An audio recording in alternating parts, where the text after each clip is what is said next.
Good afternoon. I hope you're having a lovely day. My name is Tyra Ahere and I'll be doing the introduction for the group. So, my group chose to do the topic stereotypes about different cultures, and we felt like this topic is important because stereotypes show how human beings perceive different cultures based on their bias or what they've been exposed to about that culture, as well as media also shapes how different stereotypes are perceived. So, I'll be doing stereotypes about the Kenyan culture, and there are very many. So, the first one I would talk about is how people believe that all Kenyans are athletes, and this is because of the Kipchoges and the Kimbois and the various accolades we've received in various competitions like the Olympics, Diamond League, the London Marathon. Yeah. So I feel like guys, and it's also the sport that we mostly succeed in and mostly participate in. So probably they think like we have a lot, like there's a big group of people who are like really good athletes. So they assume that everyone in the country is athletes. So yeah. Another one is that we don't have cars in Kenya. We don't have phones, Wi-Fi, or electricity, which is obviously not true. And this is because of how the Western media portrays us. They believe that the way they portray us, most of the times when you see pictures, you'll see pictures of drought and famine, you'll see pictures of slums, or maybe you'll be lucky to see pictures of a safari. But yeah, when you see those pictures, you can't blame people making the assumption that we haven't made any development or we've not evolved. Yeah, that's another misconception. Another one would be that we live in huts and we live with wild animals, which is not true. We don't live with wild animals. Of course, Nairobi is the only city that has a park in the middle of it, but we do not live with animals. Like, we've evolved. We have estates. We have a flourishing real estate economy, and yeah. And this is also because of how the media has portrayed us, because you'll just see people living in pictures of slums and kids who are really hungry, and it's not a true depiction of the whole country. There are people who live in up country still living the traditional way, but it doesn't mean that we've not evolved, and their lifestyle doesn't mean that they have not evolved. Yeah. Another misconception that I really don't like is when they refer to Africa as one country. Honestly, like, it's very disrespectful. I personally feel like it's really disrespectful that you don't even want to, like, people say, oh my gosh, I'm gonna go to Africa. Like, just say which country you're actually going to go to. Like, don't talk about it like it's one country. Another one would be another stereotype is now within the Kenyan tribes. Like, various tribes have their own stereotypes. Like, people think the Kikuyu are money oriented, and yes, they're go getters, they're entrepreneurs, but that's not the true fact. I mean, there are various different types of people, and it's not only because of their tribe. Some people believe that the Kamba have a lot of witchcraft, and they can curse you, and when they say something it's gonna happen, which some people actually believe is true. And people also believe, like, in the Luo, for the Luos, they believe that they are spendthrifts. They are very aggressive people. They are go-getters as well, but they also like luxurious lifestyles, and they're boastful. They'll show you how they're living, and yeah. When you think about a French person, you probably think about someone who wears a lot of striped shirts and likes to eat a lot of baguettes.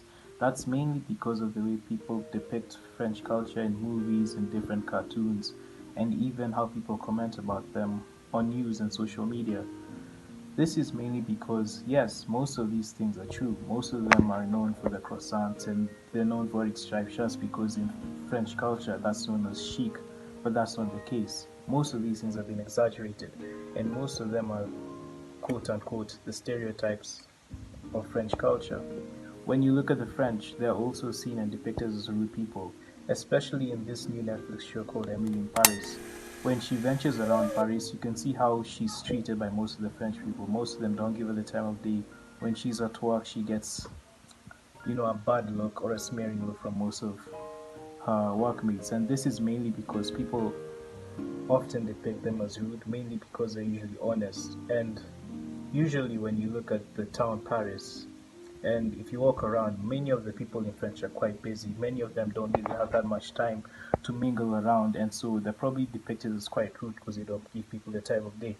And this has become vastly over exaggerated in a lot of media outlets, mainly films, and mainly the Netflix series called Emily in Paris. Some of these stereotypes and behaviors may be true, but a lot of them are also false, mainly because of the way the media depicts them to be.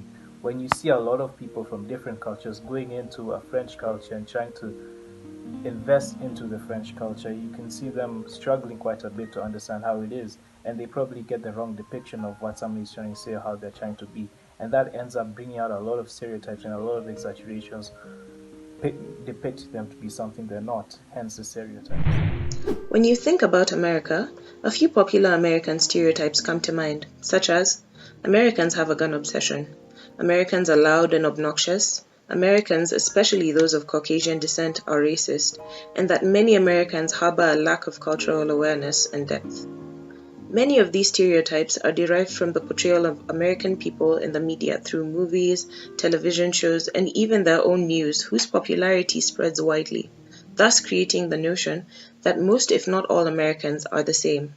Subsequently, this paves way for the development of an anti-American sentiment in most non-Americans. If Americans and America itself is seen as arrogant, power-hungry, and intrusive, then it's perceived that most American individuals exhibit this behavior, at least to a certain degree, and that the nation as a whole involves itself in situations in which it may have no business interfering. Hello, my name is Naila, and I'm going to be taking you through how the media has distorted the Arab Muslim image and the stereotypes caused by the media on Muslim Arabs, and how basically the Arab culture, who are dominantly Muslims, are perceived by the outside world. So I'm going to start by mentioning the social cognitive theory of mass communication that shows how media affects the way people perceive others. So we all know that human behavior is influenced by media, and this influences our behavioral patterns and how we tend to perceive others because of the images put by the media. So we unconsciously do it because the media keeps feeding us this information. So by doing this, by trying to distort the Arab Muslim image, this highlights the cultural role of media and how it is able to perceive one culture and how it is received by the public because of some misunderstandings and how they have taken the Islamic religion and made it into something that is violent. So it's just a misunderstanding within how they perceive the Islamic religion, because prior to the 9/11 attacks there have not been any major terrorist attacks, and around 80% of the attacks in the US are predominantly domestic, like they're caused by non-Arabs and non-Muslim people. White shooter, mass shooter, was he mentally ill? Right. Deranged, loner, lone wolf. The Muslim killer is always a terrorist fueled by ideology. I always say, if you believe the view of Muslims presented by some in the media, we're immune to mental illness. It's kind of cool. Right. We have some inbuilt immunity. We can't be mentally ill. Right. We're just kind of ideologues. But if you look at the coverage, Joy, the word terrorism is not used for people who are not Muslims. That's the problem. We've been conditioned to believe that a terrorist attack is only an attack carried out by a brown dude. Well, I hope you've gotten a lot of insights from our video and you've learned various things about how stereotypes affect different cultures. And yeah, I hope you're having a lovely day. Bye!